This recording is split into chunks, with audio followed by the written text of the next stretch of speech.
បាទសួស្តីអ្នកទាំងអស់គ្នាបាទចឹងយើងមកមើល tool YouTube របស់យើងនៅ version 5នេះដែលបាន update ដល់ version 5នេះបាទអញ្ចឹងការ update នៅ version 5នេះគឺខ្ញុំបានបន្ថែមនៅcolumn មួយទៀតណាឈ្មោះថា channel បាទអញ្ចឹង column ហ្នឹងគឺវានឹងធ្វើការ count នៅ channel របស់យើងណាបានន័យថា account ឧទាហរណ៍ថា mail នេះ account នេះវាមានប៉ុន្មាន channel ប៉ុន្មាន channel ទេណាវានឹង count channel នឹងនៅក្នុងនឹងឯងបាទដូចឃើញអញ្ចឹង email នេះគឺមាន channel 1 email នេះមាន channel 2អញ្ចឹងទៅបាទ email នេះមាន channel 2ប៉ុន្តែអា channel ហ្នឹងវាមិនមែន count វាឆែកអូតូខ្លួនវាណាគឺ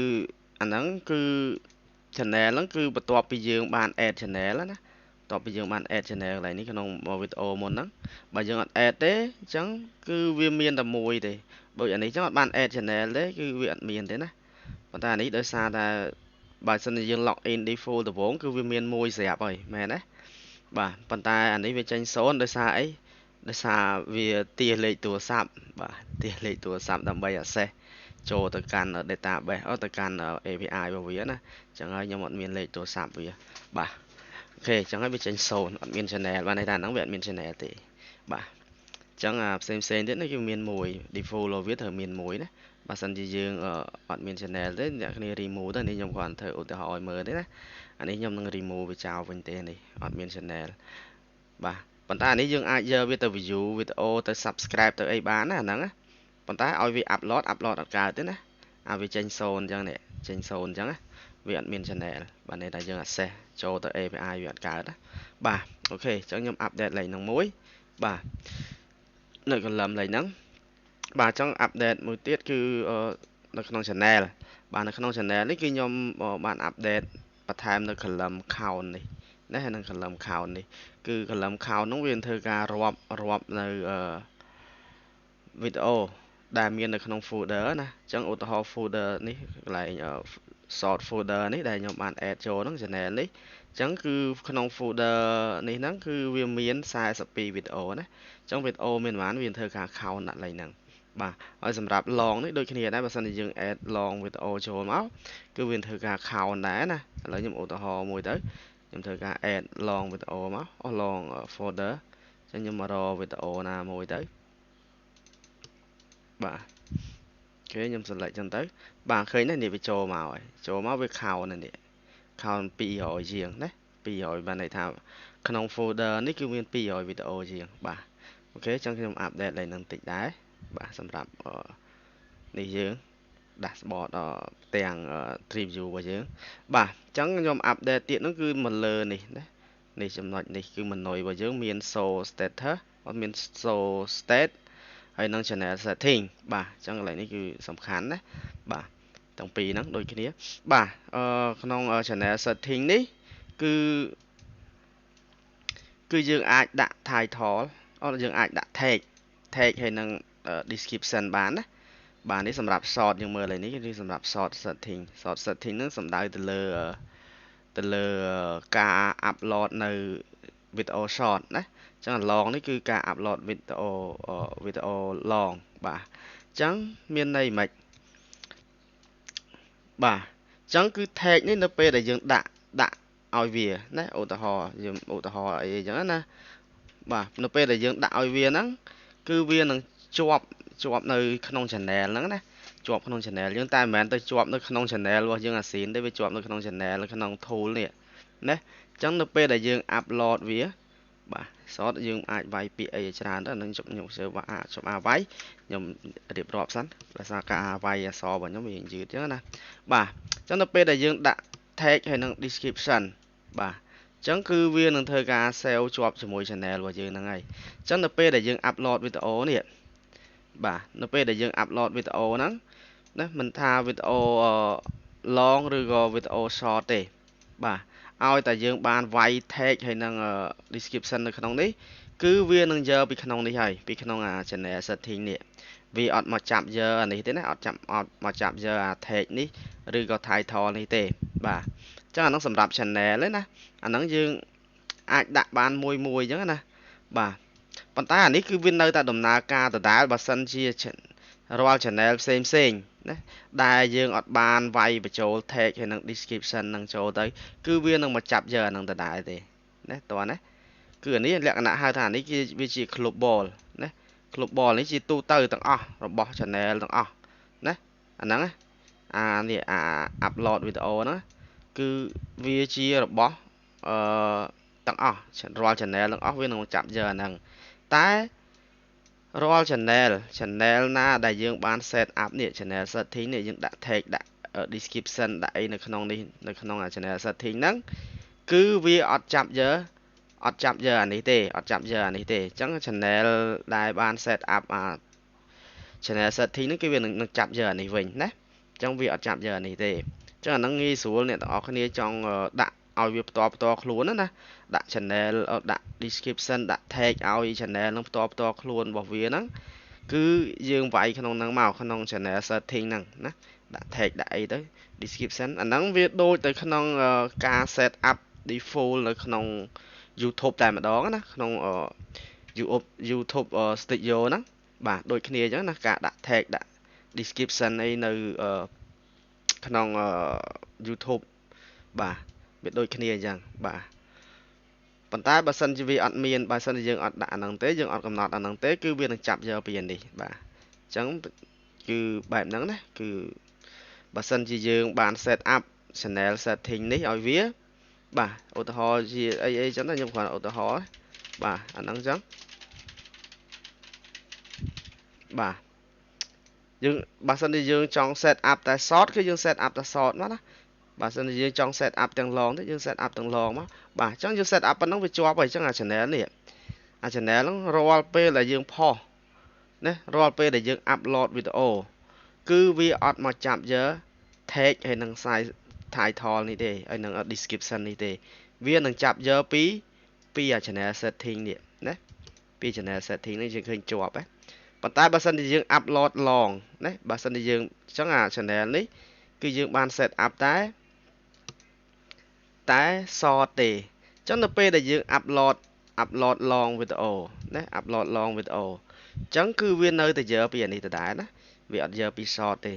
ណាវាយកពីអានេះបាទពីអានេះព្រោះអីអានេះជា global អានេះវាជាទូទៅរបស់ channel ទាំងអស់ណាតែបើសិនជាយើងចង់ set up ឲ្យវាមួយដាច់ដោយឡែកពីគ្នាគឺយើង set up នៅក្នុង channel setting ហ្នឹងណាយើង set up នៅក្នុង channel setting ហ្នឹងអូខេសង្ឃឹមថាអ្នកគ្នានឹងតន់ណាអញ្ចឹងបើសិនជាយើងចង់បាន tag ហើយនឹង description វាខុសគ្នាអ្នកទាំងអស់គ្នាធ្វើការ set up នៅក្នុងហ្នឹងណាហើយយើង set up ម្ដងមួយអញ្ចឹងទៅណា set up នៅក្នុងហ្នឹងបាទបើសិនជាអ្នកទាំងគ្នាចង់ឲ្យវាមាន tag ហើយនឹង description ផ្សេងគ្នាអញ្ចឹងយើង set up ម្ដងមួយអញ្ចឹងទៅបាទបើសិនជា channel ណាដែលអត់មានទេគឺវានឹងចាប់យកពីអានេះហើយបាទចាប់យកពីអានេះនឹងអានេះហើយបាទអញ្ចឹងសង្ឃឹមថាអ្នកទាំងគ្នានឹងយល់ណាការ upload ហ្នឹងបាទអូខេអញ្ចឹងមួយទៀតគឺខ្ញុំបាន update នៅ menu មួយទៀតឈ្មោះថា show state នេះបាទអញ្ចឹង show state ហ្នឹងវានឹងបង្ហាញតើ channel ហ្នឹងមានវីដេអូប្រមាណវីដេអូបាទហើយវាមាន view ប៉ុន្មាន like ប៉ុន្មានអីប៉ុន្មានទេណាអញ្ចឹងអានេះគឺជាវីដេអូ count នេះគឺជាចំនួនវីដេអូបាទចំនួនវីដេអូដែលមាននៅក្នុង channel ហ្នឹងនេះ subscribe គឺ subscribe ណា channel បាទ view count គឺ view count របស់ channel បាទហើយអានេះវាខុសពី channel ហ្នឹងមិនបាទវាខុសគ្នាមិនឥឡូវខ្ញុំចូលមក show state មកបាទអញ្ចឹងយើងរងចាំបន្តិចណាយើងចុច start បើកវាហើយយើងរងចាំបន្តិចទៅបាទមើលនេះដើរដែរអូខេអញ្ចឹងវា load មកអូខេទេពេលបើកមកវា load មកអញ្ចឹងអា channel មួយនេះ channel មួយហ្នឹងគឺវាមិញវាមានបែបនេះនៅក្នុងនេះវា count ដែរ18វីដេអូណាវាមាន18វីដេអូអញ្ចឹងវាមានយើងមើលមកកន្លែងនេះវាឃើញ18នេះគឺ18វីដេអូណាវីដេអូវាទាំងអស់អាហ្នឹងវីដេអូវាទាំងអស់ណាបាទអញ្ចឹងខ្ញុំបញ្យល់ពីអានេះតែម្ដងអ្នកនរគ្នាចូលមកអ្នកនរគ្នានឹងឃើញនៅក្នុងនេះនៅលើនេះគឺវាមានពាក្យថាអី all short ហើយនឹងវីដេអូអញ្ចឹងបើសិនជាយើងคลิกលើ short វានឹងបង្ហាញតែវីដេអូ short ទេណា all នេះគឺវានឹងបង្ហាញវីដេអូទាំងអស់ទាំងវីដេអូវែងនិងវីដេអូខ្លីណា all នេះហើយ short វាបង្ហាញតែវីដេអូ short ទេហើយវីដេអូនេះគឺវាបង្ហាញតែវីដេអូវែងទេនៅក្នុងនេះនៅក្នុង channel នេះវាអត់មានវីដេអូវែងណា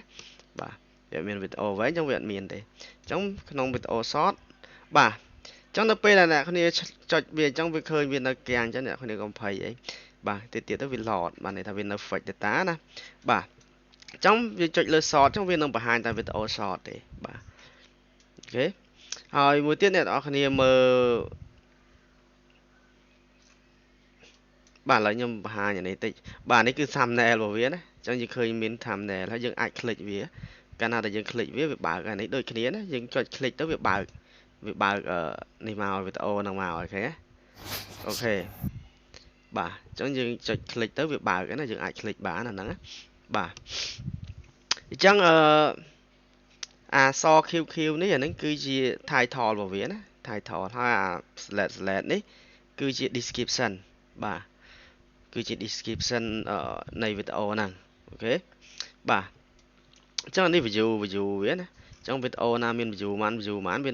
នឹងដាក់លើនេះអញ្ចឹងអានេះមិញខ្ញុំ click មួយវិញឃើញមានមក view នេះឥឡូវខ្ញុំបាទខ្ញុំ click អានេះមួយទៀតមើល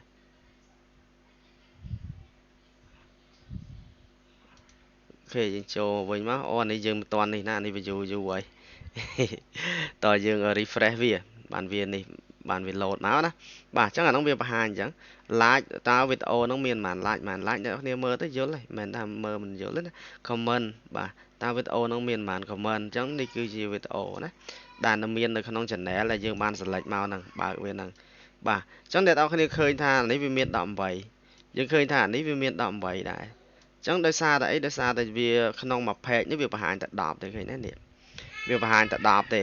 ណាវាបង្ហាញតែ10វីដេអូទេនេះវាប្រាប់នេះអញ្ចឹងយើងចង់ឲ្យវាបង្ហាញច្រើនវីដេអូយើងចុចលើហ្នឹងទៅអញ្ចឹងវានឹងបង្ហាញប៉ុណ្ណឹងវីដេអូហើយបាទឬក៏យើងចុច next ទៅមុខនេះយើងចុច next នេះណាយើងចុចអាហ្នឹងទៅវា next ទៅមុខបាទនេះវាថយក្រោយណាអានេះ next ទៅមុខបាទនេះវាទៅ page ចុងក្រោយគេបង្អស់បើសិនជាវីដេអូយើងមានច្រើនណាចឹងអានេះយើងប្រើប្រាស់ដូចក្នុង YouTube ដែរណាអត់ខុសគ្នាទេបាទអូខេអញ្ចឹងនៅពេលដែលយើងចុច next ទៅមុខបាទអញ្ចឹងអ្នកនរគ្នាមើលកន្លែងនេះណាខ្ញុំចង់ឲ្យអ្នកនរគ្នាមើលកន្លែងនេះមានពាក្យថា loading អញ្ចឹងនៅពេលដែលវា loading ហ្នឹងគឺវាកំពុងដំណើរការណាអញ្ចឹងអ្នកនរគ្នាកុំអាចចុចវាអីយើងរងចាំឲ្យអាហ្នឹងមានចេញពាក្យ ready ចេះតោះណាគ្រប់ប៊ូតុងទាំងអស់ប៊ូតុងក្នុងហ្នឹងណាទាំងថាទាំងអានេះដូចគ្នាឥឡូវខ្ញុំអានេះវាបង្ហាញតែ8ហ្នឹងទេបាទវាបង្ហាញពី8ពី11ដល់18វាបង្ហាញអញ្ចឹងវាបង្ហាញតែ8ដែរឥឡូវខ្ញុំចង់ឲ្យវាបង្ហាញទាំង18តែហ្មងបាទអញ្ចឹងខ្ញុំធ្វើការចុចដាក់20មកបាទយើងឃើញពេលយើងចុចទៅយើងឃើញមានពាក្យ loading ដែរអញ្ចឹងយើងរងចាំសិនណារងចាំឲ្យអាហ្នឹងចេញពាក្យ ready ណាចេញពាក្យ ready ចាំយើងចុចវាណាអូខេចាំយើង scroll វាមើលយើងចុចវានេះវាចេញ ready ចាំយើង scroll វាចុចវាមើលទៅព្រោះអីនេះខ្ញុំអត់ឲ្យវា run in background ណាចាំលើកក្រោយខ្ញុំឲ្យវា run in background ឲ្យយើងងាយស្រួលកុំឲ្យយើងរងចាំយើងចង់ទាញវាទៅណាកុំឲ្យវា not respond អញ្ចឹងណាបាទពេលនេះវាបង្ហាញ18ផ្ទាំង18វីដេអូបាទនេះគឺជាវីដេអូបាទដែលយើងបាន upload ចូលដល់ channel ហ្នឹងអញ្ចឹងណាបាទអញ្ចឹងគ្រប់ប៊ូតុងទាំងអស់យើងចុចអានេះក៏ដោយចុចអានេះក៏វាអានេះវាអត់នេះយើងចុចមកលើអានេះក៏ដោយវានឹងចេញពាក្យ loading ហើយយើងរងចាំណារងចាំឲ្យអានឹងចេញពាក្យ ready ណាបាទវាចេញពាក្យ ready បានន័យថាវា load បានជោគជ័យហើយបាទអញ្ចឹងយើងរងចាំតិចទៅមកបាទ18វីដេអូអូខេបាទអញ្ចឹងការអាប់ដេតរបស់ខ្ញុំគឺមានប៉ុណ្្នឹងទេណាហើយ version ក្រោយៗអីខ្ញុំអាចនឹងបិទអានេះចោលព្រោះអីនឹងវាយឺតវាធ្វើឲ្យយឺតណាវា load នៅទិន្នន័យយឺតណា thumbnail នេះបាទបើសិនក្រោយៗខ្ញុំអាចនឹងដកអានឹងចេញខ្ញុំដាក់តែ title description ហើយដាក់ tag ដាក់អីហ្នឹងដើម្បីឲ្យអ្នកនរគ្នាធ្វើការកែប្រែបានន័យថាឲ្យអ្នកនរគ្នាអាច update បានណាអ្នកនរគ្នាចង់ update title description ឬក៏ tag អី update ក្នុងនឹងផ្ទាល់តែម្ដងណាបាទបានន័យថាយើង edit video បានន័យថាយើងចូលទៅក្នុង YouTube យើងចូលទៅក្នុង studio របស់វាហ្នឹងគឺយើងអាចធ្វើការ edit វីដេអូរបស់យើងអញ្ចឹងណាគឺខ្ញុំអាចនឹងដាក់ហ្នឹង version ក្រោយៗព្រោះអានេះវា load រៀងយឺតណា thumbnail នេះបាទប៉ុន្តែយឺតប៉ុណ្ណេះមើលដូចជាមិនអីទេប៉ុន្តែអានេះវាតិចវីដេអូតិចខ្លាចវីដេអូច្រើនវាកាន់តែយឺតណាបាទតែបើសិនជាយើងប្រើតែអក្សរទេគឺវាអត់បញ្ហាទេវាលឿនធម្មតាណាបាទអញ្ចឹងឲ្យវា load រូបភាពមកទៀតគឺវារៀងយឺតបាទអូខេអញ្ចឹងការអាប់ដេតរបស់ខ្ញុំគឺមានប៉ុណ្្នឹងទេណាបាទអាប់ដេតបានប៉ុណ្ណឹងហើយមានភាព បើសិនក្រោយមានចន្លោះឡើយណាទៀតខ្ញុំធ្វើការអាប់ដេតកែសម្រួលវាបន្ថែមទៀតអញ្ចឹងទៅបាទអូខេអញ្ចឹងឧទាហរណ៍ថា channel នេះចុះ channel នេះខ្ញុំធ្វើការបើកវាមួយទៀតមក channel នេះមាន5នេះខ្ញុំចុចសូនេះមកមាន5វីដេអូទេបាទអញ្ចឹងយើងរងចាំបន្តិចមកបាទវាបើកមកនេះគឺមានតែ5វីដេអូណាឃើញទេបាទមាន view បាន view បាន view បាទហើយផ្លេចប្រាប់មួយទៀតគឺយើងអាចនេះវាបានហើយយើងអាចនេះយើងអាចคลิกលើ title វាដើម្បីបង្ហាញនៅគេហៅថា filter តាម column ហ្នឹងណាអញ្ចឹងយើងអាច filter តាម view ណាចាប់ពី view ធំទៅ view តូចចាប់ពី view តូចទៅ view ធំតាម like តាម comment តាមថ្ងៃដែលយើង upload អីចឹងទៅឃើញទេបាទអូខេបាទអញ្ចឹងគឺមានប៉ុណ្្នឹងទេការ update របស់យើងណាបាទអញ្ចឹងវីដេអូចាំពេលក្រោយទៀត version ក្រោយទៀតខ្ញុំធ្វើការ update ទៀតហើយខ្ញុំធ្វើការធ្វើវីដេអូប្រាប់អ្នកនរគ្នាបាទអញ្ចឹងការ update របស់យើងមានប៉ុណ្ណឹងបាទអរគុណច្រើន